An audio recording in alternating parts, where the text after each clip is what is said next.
ciidanka Jarmalka oo la fajacay awoodda diyaaradaha duuliyaalaanta ee Turkiga Bayraktar ayaa daqiiqado gudahood ku burburin karta 200 oo nidaam difaaci. Wargeyska Frankfurter oo ka mid ah wargeysyada ugu weyn Jarmalka ayaa qoray in diyaaradaha droniska ee Turkiga ay ku burburiyeen gobolka Karabakh Azerbaijan wax ka badan 200 oo nidaam difaac, taas oo fajacaya amanka ku noqotay ciidanka Jarmalka. wargeyska waxa uu ku sheegay maqaal uu daabacay in guulaha ay ka soo hoysay droniska Turkiga Azerbaijan ay ku khasabtay ciidanka Jarmalka qaadida tallaabooyin cusub.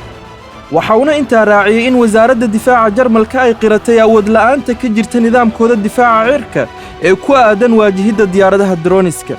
wargeyska ayaa cadeeyay tan 2013 Jarmalku ma auna ka shaqeyn horumarinta nidaamka difaaca cirka, isagoona carabka ku adkeeyay in loo baahan yahay casriyeyn degdeg ah sababo la xiriira khatarta ka imaan karta diyaaradaha dagaalka ee duuliyaalaanta. maqaalka ayaa lagu sheegay in diyaaradaha droniska ee Turkigu siisay Azerbaijan lagu burburiyay 190 taangi iyo gawaarida gaashaaman intii lagu guda jiray dagaalkii Karabakh. ciidanka Armeeniyana uu niyad jabay maxaa yeelay waxay u nuglaayeen weerarada, halka arrintaa ay ka nixisay ciidanka Jarmalka.